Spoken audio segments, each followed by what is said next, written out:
nós poderíamos dizer que prova é um conjunto de elementos colhidos ou pela Polícia Judiciária ou pelo próprio Ministério Público acerca da autoria e materialidade da infração penal com o objetivo de, no mínimo, embasar uma condenação. A prova é muito importante no processo penal devido ao fato da prova ser a possibilidade do réu, muitas das vezes, trazer a verdade jurídica no processo.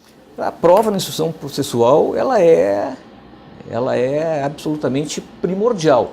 A prova busca demonstrar a autoria e a materialidade do delito, né?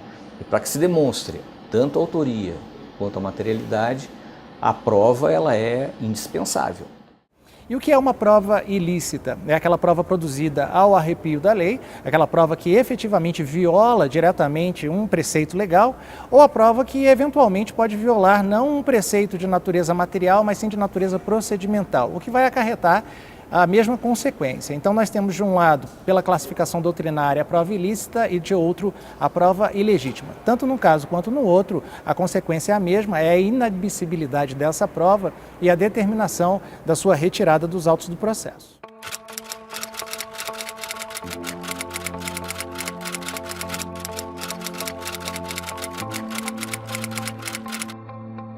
A teoria da árvore dos frutos envenenados, ela foi adotada no Brasil, inicialmente na jurisprudência, mas em 2008 nós tivemos uma alteração do procedimento mais recente no processo penal e ela fora explicitamente trazida para o contexto probatório. Nós incorporamos a teoria dos frutos da árvore envenenada dos Estados Unidos, mas não trouxemos as exceções, as exclusionary rules que eles têm lá. Ou seja, mesmo nos Estados Unidos, o que se queria com essa teoria era forçar a polícia, forçar o Estado a perseguir legalmente. Era uma ideia de fazer com que os agentes policiais percebessem que não valia a pena praticar abusos, obter provas ilícitas, porque todo o processo seria anulado. Se eu tenho uma árvore, e aí a base da teoria, se eu tenho uma árvore que o tronco dela está contaminado com veneno, significa dizer que qualquer coisa que decorra dessa árvore também estará contaminada com veneno. Mas o próprio Código de Processo Penal traz duas ressalvas. Se tem uma prova ilícita, mas a fonte é totalmente independente da prova ilícita, essa prova não tem qualquer mácula, essa prova é lícita. E a outra coisa é que o Supremo diz, embora haja uma prova ilícita, mas se a outra prova colhida ela vem de uma descoberta inevitável, uma descoberta que a própria Polícia Judiciária ou o Ministério Público poderia fazê-lo, essa prova também é lícita. Aconteceu isso no caso dos Nardoni, naquela época que teve aquela especulação toda, o Fantástico convidou eles para uma entrevista e colocou eles numa sala e de uma maneira eles colocaram o microfone voltado para eles e deixaram eles conversar à vontade. Em determinado momento o casal começou a conversar e eles confessaram sobre o caso. Isso aí o Fantástico divulgou na matéria e na outra semana o Ministério Público pegou esse material e utilizou no processo. Imediatamente, como essa prova foi obtida de uma forma ilícita, o juiz ele tem que pegar essa prova, desentranhar e queimar essa prova. Essa prova não pode ser nem preservada, ela deve ser retirada dos autos e imediatamente queimada. E foi esse procedimento que é feito com a prova ilícita.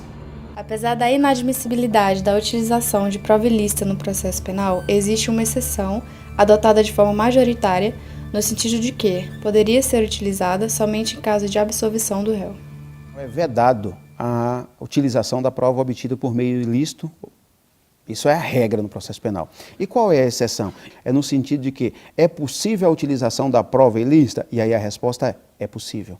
É possível desde que seja em favor do réu. Por quê? Imagine que a polícia judiciária invada um domicílio e lá dentro colha uma prova.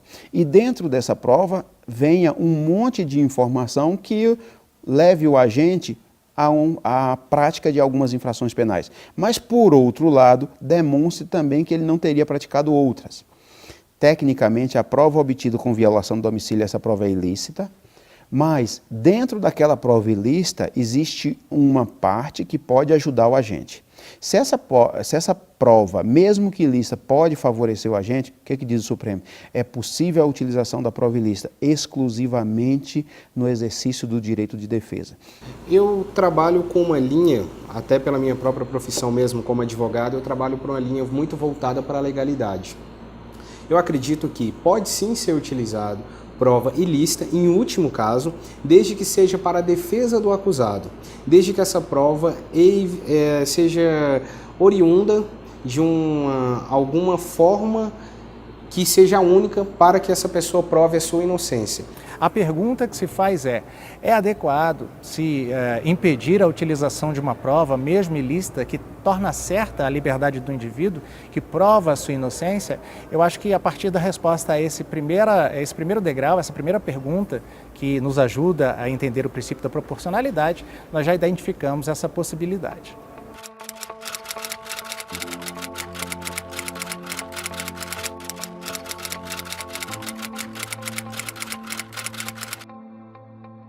Minha compreensão, e que é adotada nos Estados Unidos, na Alemanha, na Corte Europeia, em vários países, o que se faz é mensurar o grau de lesividade desta ilicitude e o grau de eficiência da prova. E se admite, sim, mesmo provas ilícitas, quando elas tenham um alto valor de eficiência e proporcionalmente uma reduzida lesividade. A ordem pública, ela deve ser mantida através de outros requisitos, inclusive até presentes no artigo 312, 313 e seguintes do Código de Processo Penal, que delimita outros, assim como a garantia da instrução processual também, que deve ser preservada, a garantia da ordem econômica e social e a aplicação da lei penal. Mas utilizar uma prova ilícita nesse sentido, eu sou completamente contrário e trabalho numa corrente que não pode ser utilizada. Bom, o direito público, de um modo geral, ele existe justamente para a tutela de interesses coletivos. É justamente o que o diferencia do direito privado. E quando nós falamos em exercício do poder punitivo, esse exercício do poder punitivo é realizado pelo Estado, que o faz de maneira exclusiva, em face de um exercício legítimo da sua soberania, mas que, de outro lado, nós não devemos esquecer que quem legitima a atuação do Estado é o povo. Daí porque o povo, por meio do Estado, exerce justiça. Não há como se utilizar de uma prova ilícita para justificar aquilo que é legítimo. Seria uma contradição em termos e que afasta dessa maneira a utilização de qualquer maneira ou de qualquer modo desse poder que é legitimado pelo povo. Eu imagino, por exemplo, uma situação que até uso em sala de aula, de uma mãe que teve o filho sequestrado e, no desespero, sabendo que haverá contato do traficante com alguém, um vizinho, por exemplo, desconfiada de alguém que participa do crime, ela pede ajuda da polícia e fazem uma interceptação de uma conversa do sequestrador com um terceiro. Então seria uma prova ilícita, porque não havia ordem judicial, mas acabam com essa escuta descobrindo onde está o filho sequestrado, libertam o filho, prendem o sequestrador. Imaginemos até que pode haver até confissão do sequestrador, ou seja, toda uma sequência de provas que isoladamente seriam válidas e que passam a ser contaminadas pela ilicitude, porque houve no desespero da mãe e da própria polícia uma interceptação telefônica da conversa de um sequestrador com um terceiro. Se fôssemos examinar por uma proporcionalidade, nós teríamos aí violado o direito de privacidade de uma conversa telefônica. Mas direito de privacidade de quem? De alguém que agia no momento do crime conversando com outra pessoa. Não era o direito de privacidade daquela pessoa que é sequestradora conversando com seu filho, com namorada, com esposa. Era uma violação ao direito de privacidade de uma conversa de criminoso. Por outro lado, a eficiência dessa prova foi máxima. Se libertou uma criança, se garantiu uma vida, se garantiu a integridade dessa criança e se obteve uma prova, ou provas até, muito fortes para o processo. A meu ver, caberia sim a proporcionalidade para a preservação da utilidade dessa prova no processo. Recentemente, começou essa onda da polícia, principalmente polícia militar, polícia civil. Na medida que eles estavam fazendo operações, eles utilizavam as apreensões, pegavam os aparelhos, pedia para a pessoa muitas vezes desbloquear esse aparelho e fazia consultas, né, no WhatsApp para saber com quem que a pessoa tinha interlocução. Entretanto, isso é uma quebra de sigilo, preservada até pela nossa Constituição. Por isso, essa decisão do STJ, considerando isso aí uma quebra de sigilo e uma prova obtida de maneira ilegal, é um ato completamente acertado, tendo em vista essa preservação na Constituição Federal, no nosso artigo 5º, tá? Quanto o entendimento do Código de Processo Penal. Essa decisão do ministro Neff Cordeiro, que é o RHC 51530 de Rondônia, uma decisão de uma sobriedade incrível, porque o ministro Neff, ele utilizou de um preceito constitucional, o artigo 5º, inciso 12 da CF, no sentido de que o WhatsApp é correspondência, e correspondência somente por autorização judicial. Como é que você intercepta uma correspondência? Autorização judicial. Como é que a autoridade policial se arvora num poder judicial do qual não detém para fazer a coleta de dados? E a garantia constitucional da inviolabilidade de correspondência aqui foi garantida pelo STJ. Outra questão também que envolve a utilização de telefones é a obrigação da pessoa abordada de fazer uma ligação para um interlocutor, permitindo que os policiais tenham acesso à conversa em viva voz. Isso também é considerado hoje pela jurisprudência pátria como sendo uma prova ilícita e que, portanto, não pode ser identificada, por exemplo, se há uma negociação entre um traficante e o seu consumidor, quanto mais, como prova de autoria delitiva. Consideramos, por unanimidade, que a Constituição estabelece que o sigilo dos dados somente pode ser quebrado por autorização judicial. E o celular, hoje em dia, funciona como um computador, com dados, por vezes até em maior quantidade do que computadores mais antigos.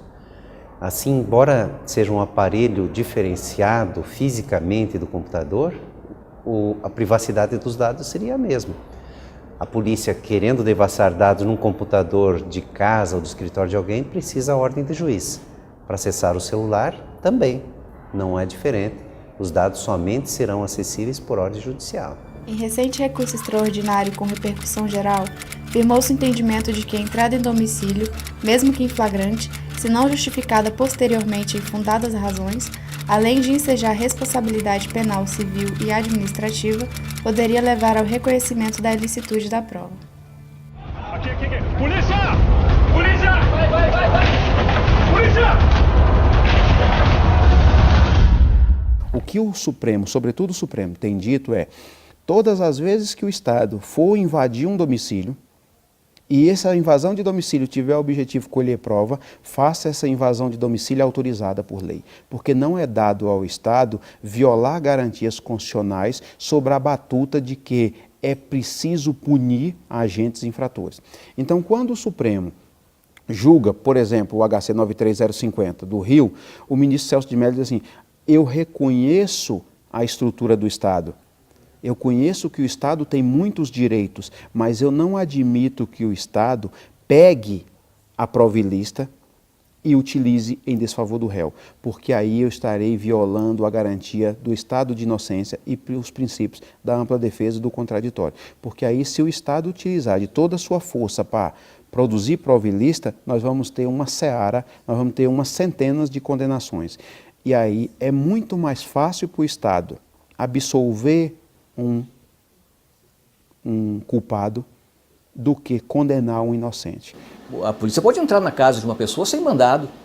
Basta que o morador autorize o ingresso. É necessário que se identifique que houve uma investigação prévia e que essa investigação prévia levou, então, à caracterização da flagrância delitiva, o que afastaria a responsabilidade do policial que entra na residência alheia, por exemplo, de madrugada, mesmo no caso dele não encontrar drogas no interior dessa residência, se ele consegue comprovar que houve uma investigação anterior.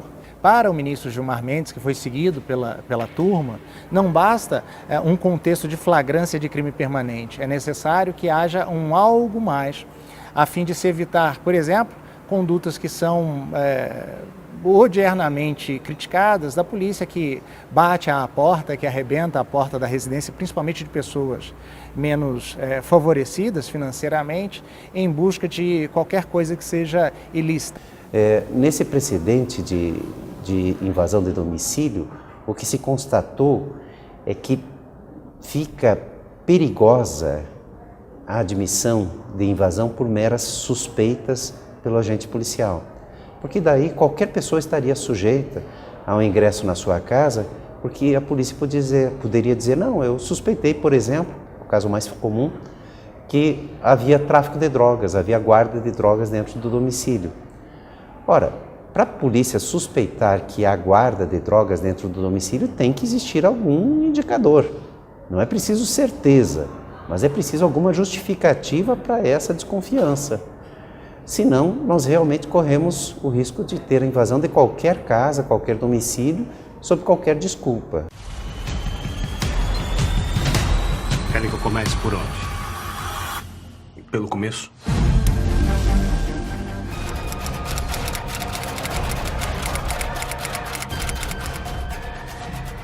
Essa delação. A delação necessariamente não é a prova, coisa que muitas pessoas imaginam.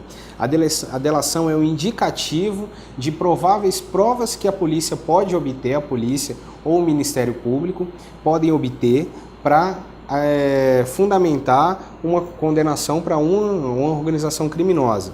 Então, essa utilização desses elementos fornecidos pelos delatores ou pelos colaboradores, esses elementos, diz o artigo 4º, parágrafo 16 da Lei de Delação, é que essa, aspas, prova, que nada mais é de que indícios mínimos ou elementos informativos, esses indícios eles podem ser utilizados para deflagrar inquéritos, deflagrar investigações, mas elas não podem ser utilizadas para condenação.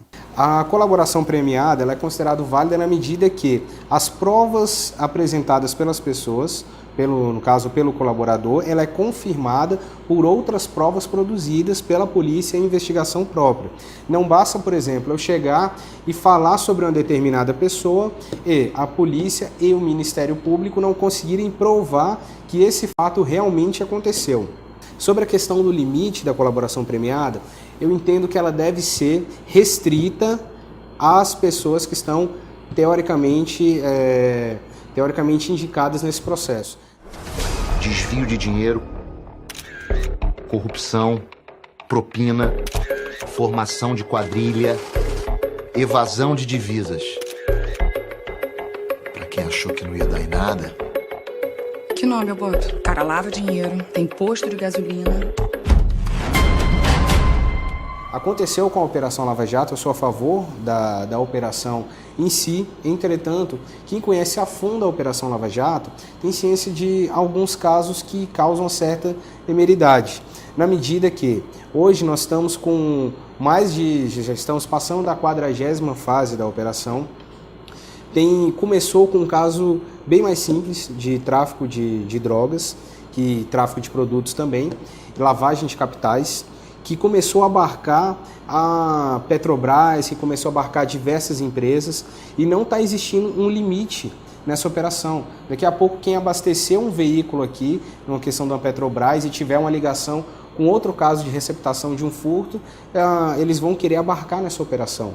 E eu acredito que um dos casos que aconteceu, por exemplo, na Operação Lava Jato, a 7ª fase da Operação Lava Jato foi considerada a fase juízo final, que era justamente uma ideia que a polícia tinha de encerrar a operação nessa 7ª fase. Entretanto, através das provas obtidas nessa operação, começaram outras operações. Por isso, essa questão dessa prova tem que ser limitada. Tá? Sempre você tem que tomar um cuidado muito grande. Na medida que você vai conseguindo uma prova, além de você desvirtuar a origem do processo principal que você já tem, você não está tendo um limite nessa questão. Quando você tem um mínimo de indícios de uma pessoa que cometeu, às vezes, um delito de uma natureza, você já está investigando outra natureza. E assim vai. Por isso que cada vez o processo penal está crescendo mais, coisa que não acontecia antes.